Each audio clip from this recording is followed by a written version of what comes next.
If you live in a high-risk flood zone, you may already be required to have flood insurance. But as I'm finding out, even if you think you're in a low risk, you may want to take steps to protect yourself and your property. My wife, she just broke out into tears.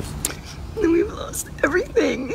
When we tally up the numbers, we found, more than 41 million people are probably at risk in the 100-year floodplain. And, previous estimates were less than a third of that, around 13 million. Dr. Chris Johnson, a researcher with the Nature Conservancy, warning the sting of major weather events like Hurricane Irma may be tied to an ongoing nationwide problem. We just haven't done a good job of managing rivers in a holistic, kind of integrated way. So when rivers flood, lives like Rodney Malone's are changed. And it was sad to see all your stuff. It was just floating in the living room. Yeah. He shot this video with his cell phone when he was able to finally go inside. God, it stinks so bad. Yeah, it does.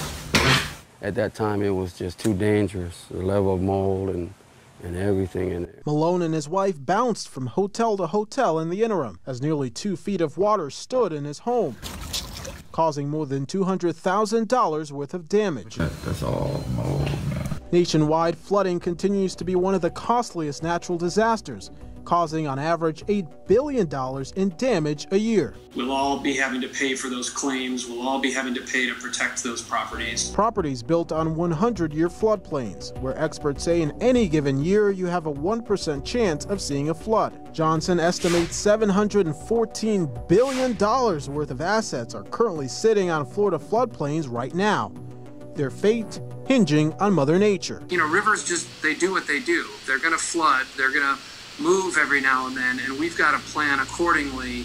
Otherwise, we'll pay the price at some point. Experts say just 1 inch of water entering into your home can cost more than $25,000 worth in damage. Malone lives on one of those floodplains in Bonita Springs. It's not the first time residents here have had to deal with copious amounts of standing water. This is a floodplain, but yet here we are.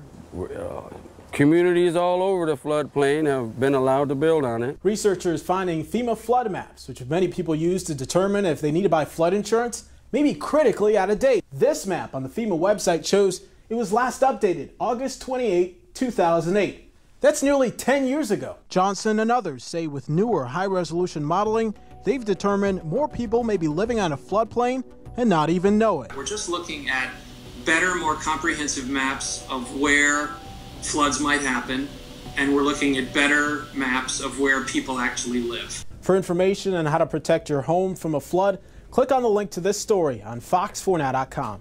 I'm Tony Sadiku, Fox 4, in your corner.